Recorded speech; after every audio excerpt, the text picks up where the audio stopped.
One thing I noticed about the How to Train Your Dragon trilogy and rewatch is that I consider this trilogy to be the Cars trilogy done right.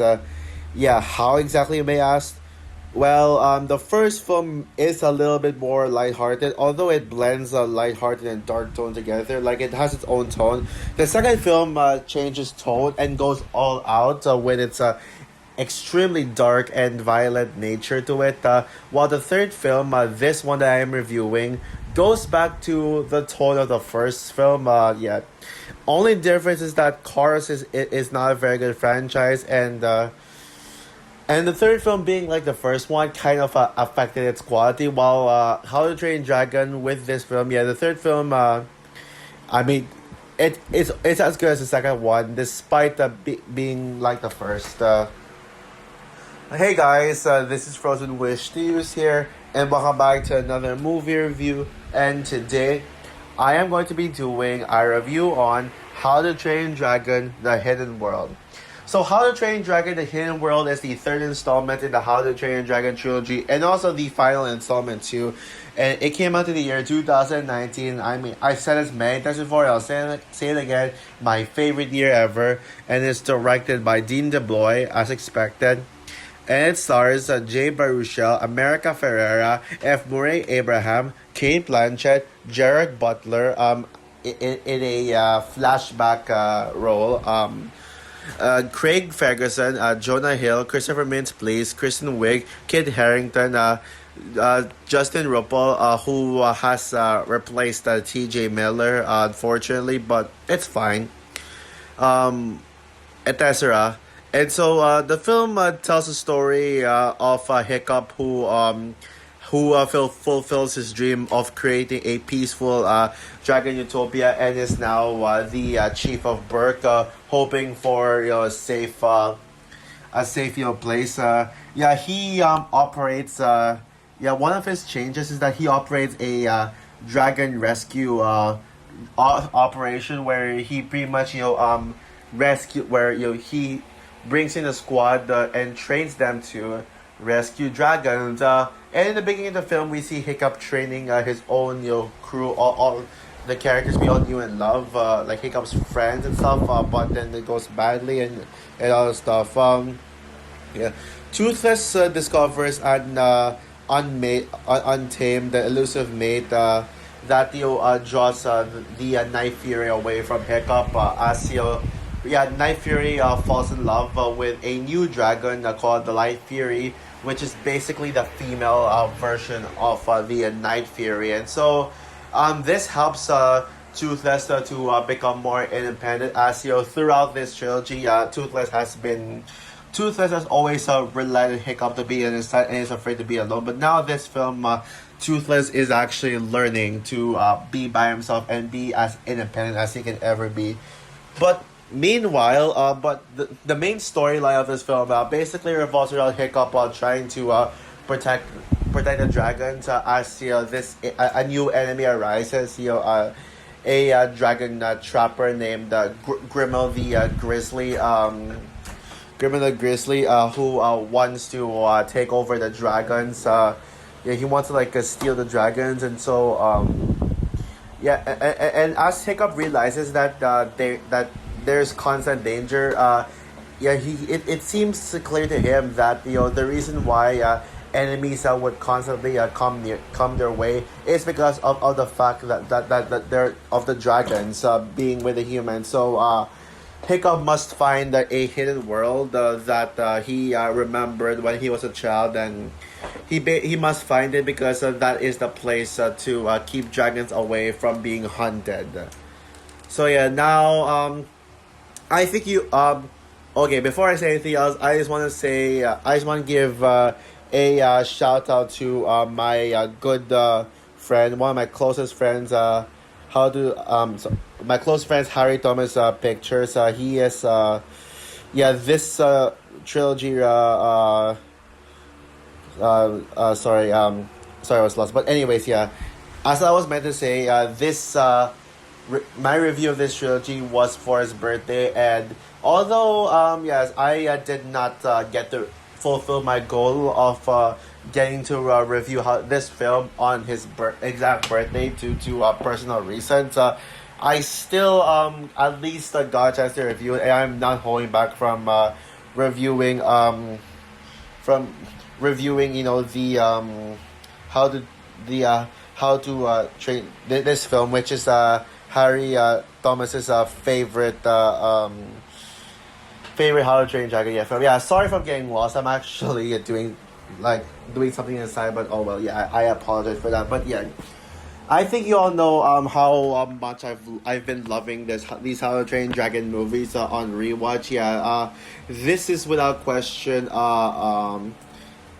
This is without question the greatest DreamWorks franchise of all time. Period. The first film is the highest rated DreamWorks movie of all time with a whooping 99% on Rotten Tomatoes. So yeah, and while I wouldn't go as far as calling it the best DreamWorks movies ever, it's still a masterpiece, a masterpiece to withhold. And yeah, sorry if I'm clunky. I honestly I had a pretty stressful day today, like a lot. Not a bad day, but just a lot has come into my mind. But yeah, yeah. But the second film, How to Train Dragon 3, no, sorry, How to Train Dragon 2 is my favorite How to Train Dragon movie ever. But not only is it my favorite How to Train Dragon film, but it is my favorite DreamWorks film in general. Yeah, I absolutely adore How to Train Dragon 2. So, of course, as you can expect, I was anticipating this film. Now, at the time, back in early 2019, I honestly was not really that high on Frozen 2. I know it would be crazy to me that Frozen 2 was not my most anticipated movie of 2019 because I was not a Frozen fan at that time, and there wasn't even a trailer for it yet. At the time when there was no trailer for Frozen 2, and I was still on the fence about it because of just how much I was not a Frozen fan at that time. How to Train Dragon 3 was actually my pick for my most anticipated movie of 2019. My most anticipated animated movie. Excuse me. I mean, yeah, sure. It wasn't my number one most anticipated. Cause that went to Avengers Endgame. But yeah, for animation, yeah, this was my most anticipated. Well, I guess you could say that Frozen 2 became my most anticipated, like in June. Yeah, that was when I started highly anticipating it. But just for a franchise I've been loving, especially the second film, ever since it came out, of course, this had to be my most anticipated. And this is coming from someone who was anticipating Toy Story 4 as well. But it's just me being delusional and just thinking that Pixar could do no wrong. But oh well. But yeah, I was hyped for it because of just how much I love this, and also it had a full trailer, and so it got me extremely on board with it. And I gotta say, How to Train Dragon: The Hidden World is a masterpiece. I mean, what else do you expect? You expect me to call this movie overrated? No. I mean, if I've loved this one, I mean, why the hell would I not love this film? I think this movie is a masterpiece. Okay, I will admit, it is a step down from How to Train Dragon 2. I mean, it's in fact, this film is actually more on the same quality as the first film than the second one. I think that's actually why I said what I said in my intro, because yes, it's not quite How to Train Dragon 2. And if you saw my updated DreamWorks movies ranking list in Letterboxd, this one is a lot more closer to the levels of How to Train Dragon 1 than How to Train Dragon 2. I think How to Train Dragon 2 is a whole new level of just greatness for this franchise. But yeah, How to Train Dragon 3 is still a masterpiece. And I would actually rank this above the first one. Yeah, so if you guys are wondering how I rank the How to Train Dragon movies, well, you should probably find out how Animat ranks them. Well, you already found out how I rank these movies, so I just mentioned it. But yeah, I share the exact same ranking as the How to Train Dragon movies as Animat does. Yeah, and yeah, so thankfully, yes, at least I did not call this one the weakest, as I would rank this in the middle. Where do I even begin with my mountain of positives for this film? Where do I even start? Well, of course, I think I should start out by talking about the animation because not only is this the most beautifully animated How to Train Dragon film ever, but pretty much the most gorgeous looking and best animated DreamWorks film. Best animated just based on its animation alone. This is the best one visually. You can really tell how much effort was put into this one. They really went hard on the animation, and it looks so realistic.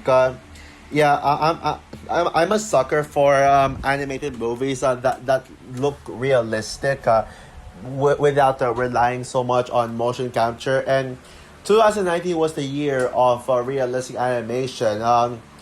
Uh, Even though I don't like Toy Story 4, you all know that how much I just like it.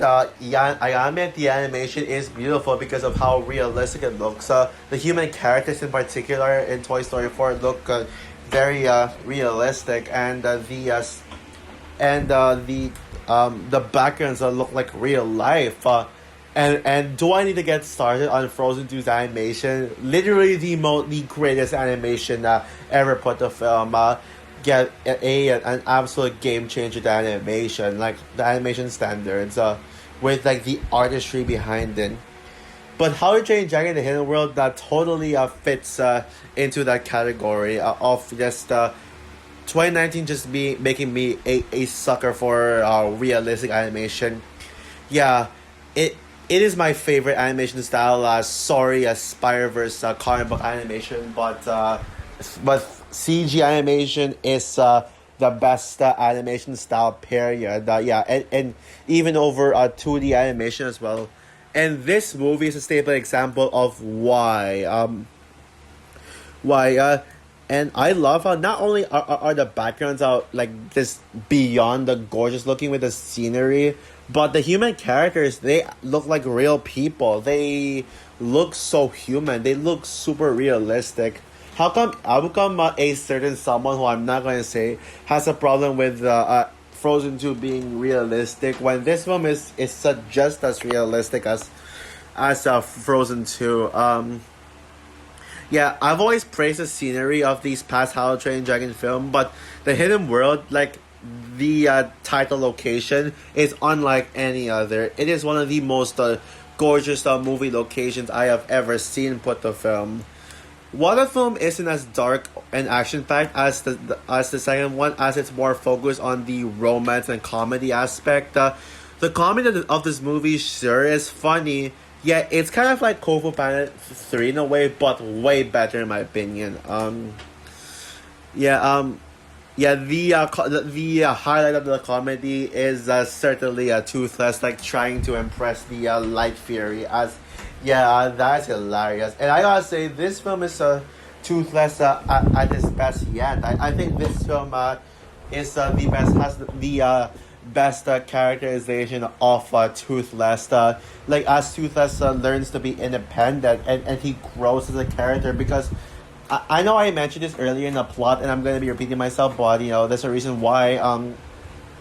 Toothless is in the first two How to Train Dragon films. Toothless has been relying on Hiccup, but like Toothless has been like he could not fly without Hiccup. He could not like live without Hiccup. He always relies on Hiccup to be by his side. But this one, like instead of humans are training their dragons. This one, the dragon trains himself. In that case, Toothless is training himself to be independent and to like learn how to be on his own and not rely on Hiccup. But yeah, but that seems like the Night Fury has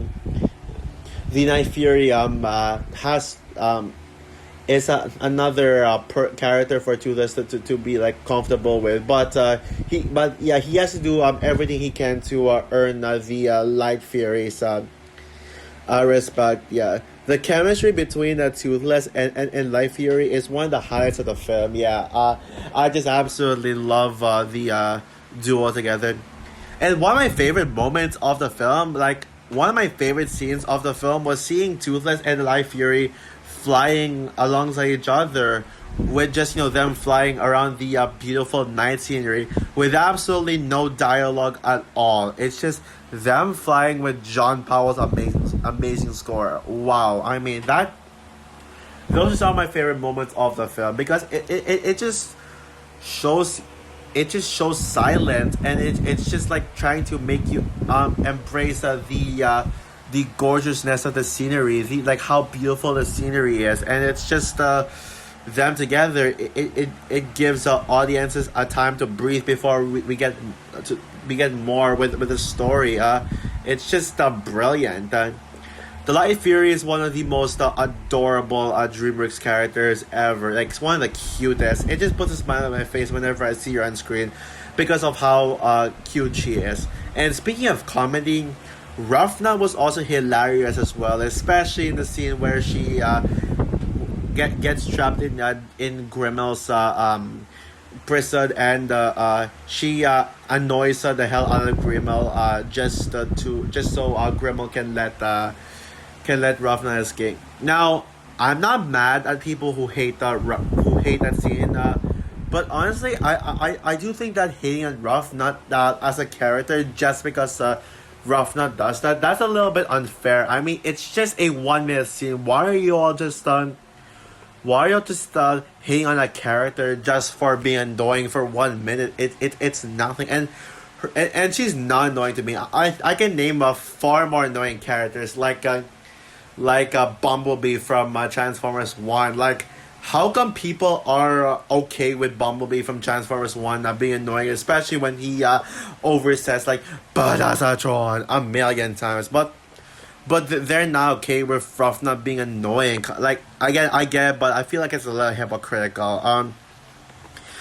Yeah, coming from someone who's seen far more annoying, and yeah, and as for my thoughts on Grimmel, I mean, he's no Drago Bloodfist. I still think Drago is the GOAT of villains, and since Grimmel is not as threatening as Drago, he's not as evil in my opinion, but he's still an awesome villain, and what makes him awesome is that he's basically awesome in his own ways.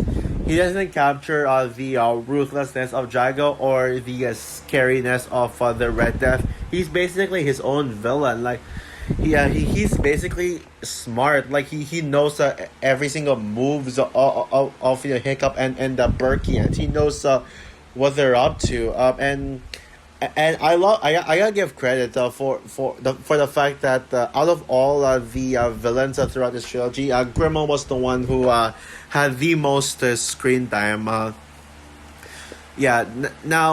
Valka may not have as much to do in this film as the second one, but he's still a great mother, and she still remains the most likable character in the film, big likable character in the franchise, due to the fact that she never shows a cocky attitude once. She may not be my number one favorite How to Train Your Dragon character, but she is the most likable. While the action scenes don't recapture the high stakes and epicness of the second film, they're still badass on their own, especially with scenes like Toothless like kicking ass off Grimmel's Grimmel's arch nemesis dragons, their name is monstrous nightmares. That's the name of Grimmel's dragon species, monstrous nightmares. If you thought the Red Death and the Alpha are scary, I gotta say, the monstrous nightmares or Grim Reaper or whatever, they are the best villain dragons, antagonist dragons, like even over the Red Death and the Alpha. Sure, they're not as big, but they are as scary. They are. They are actually what made the film dark, especially with the fact that they have a sword, have a huge sword on their tails, like a sharp tail that they used to fight with, and spitting out like gas, like toxic green thingy. Oh boy, yeah, that is intense. And also, the this film's opening scene. Not sure, not as epic as the first one's opening scene, but honestly better than the second one's opening scene. Yeah, that Operation Rescue. Yeah, what a great action scene! Action scene that was, and it's just, and all the action scenes are really good. Like one of my favorite scenes includes Grimo like raiding Hiccup's house. Yeah, that is something, and of course the final battle as I mean maybe the ship one not the best, but I mean I no, but don't get me wrong, I like it, but the ones involving the dragons flying and chasing around, that is the highlight of the action scenes. And Toothless was such a badass. Yeah, that's actually one reason why I think this film is a Toothless at its best, because of how badass he was, especially when he pulled off a Thor by releasing lightnings in his body, and like blowing them up with lightning powers. Yeah, that is a badass move right there. And yeah, Astrid is still my favorite character in the film. I can't believe I forgot to mention that. Now I will admit that I don't think Astrid is as hot and gorgeous as she is in How to Train Your Dragon 2, but she is still a great female character that, yeah, not once did any other character outshine Astrid as the best character. And I love how this film we finally get to see the romance between Hiccup and Astrid fleshed out, like something we've all been waiting for. We've been shipping them. We knew that they were gonna be a couple, and I thought that they were already a couple to begin with, especially in the second film where when Astrid calls Hiccup babe, but in this film it seems like Hiccup was starting to fall in love with Astrid for the very first time, as seen in the beginning of the film. And I think their romance is one of the best things about the film. But by far, the best moment of the film would have to be the ending. Yeah, I don't know anyone who does not cry at the ending. Yeah, I mean, I personally cried at the ending. I personally cried at the ending. Who didn't? The film ends on a perfect note, so where dragons and their owners part ways in order to keep the dragons safe inside the hidden world, because the dragons are the reasons why enemies would constantly go after the humans who own the dragons. This film really packs a punch with the emotions as Hiccup and Toothless, a duo who we've been constantly loving, part ways. Like seeing them separate, yeah, that really made me bawl like a baby. Okay, maybe not the saddest scene ever, but still very emotional.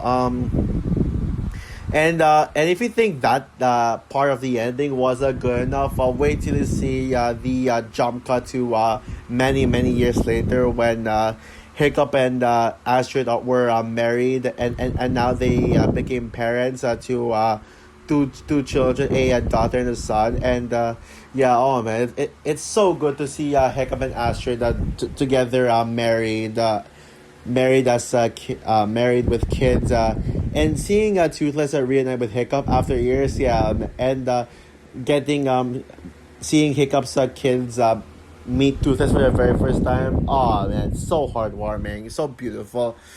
And this film's message about moving on from life to a new chapter and never taking friendships for granted is so powerful. Yeah, I think we've all had experiences where it's really hard to let go of what we've been loving for years, and moving on to a new chapter. It's just so good. John Powell's score once again just shows how good it is. I will admit though, I think this one has the weakest John Powell score. Yeah, sorry Harry Thomas. I know Harry Thomas is gonna be upset. Not just kidding. I don't think he'll mind. Hopefully, but I think this has the weakest score in the franchise. It's just the least memorable. But don't worry, I still love John Powell's score, and John Powell could do no wrong with How to Train Dragon. One of the greatest animated scores of all time. Period. And the end credits song, which I still can't get myself to sing. Together from afar, great song. Yeah, really good song. Not as good as not as good as Where No One Goes, the best DreamWorks song, but yeah. But Together from Afar is still a magnificent song. Magnificent song. So yeah. So overall, How to Train Dragon: The Hidden World is a perfect conclusion to DreamWorks, and it is without question the best finale that DreamWorks has ever done. Yeah, the best threequel that they've ever done. Yeah, no competition. Yeah, and take notes. Shows "Fuck You Together." That this is how you do a third film in the franchise. Not the Trolls Band Together. So Hollywood, if you want a good animated threequel in your animated franchise, take notes from this or Frozen 3 and Frozen 3 when the time comes. And maybe not my favorite animated threequel of all time, but DreamWorks wise, yeah, yeah. So yeah, not it is this is the most emotionally moving and gorgeous film in the franchise, hands down. Perfect way to end off the greatest the greatest DreamWorks trilogy ever. And even though it's not as good as the second film, it's still amazing. So what I said, guys, I'm going to give How to Train Dragon: The Hidden World, of course, 5 stars out of 5. Like perfect movie. Is this in my top 10 favorite movies of 2019 list? Hell yes, it is. But I will admit that it's not quite in my top 5 because I think there are better movies in 2019, including my favorite movie of all time, Frozen 2. But yeah, this would be my second favorite animated film of 2019, second only behind Frozen 2. And yeah, honestly, this movie should have won Best Animated Feature over Toy Story 4. Yeah, shame on the Oscars for letting Toy Story 4 win. So that's all for my review of How to Train Dragon: The Hidden World. What are your thoughts on the film?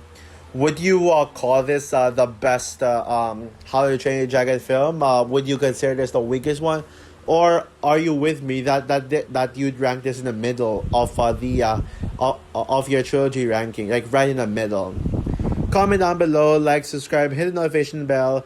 And yeah, I haven't reviewed a live action movie in a while, but I am reviewing one for my next video. Stay tuned for my review on Venom: The Last Dance. Yes, guys, I am seeing Venom: The Last Dance tomorrow.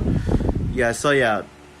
Well, actually, unless if stuff happens that could delay it, because there is a storm set to come in my country tomorrow, so I'm not sure if I'll be able to watch Venom: The Last Dance, but if ever I do, yes, keep a lookout for my review on Venom: The Last Dance. So yeah, bye guys.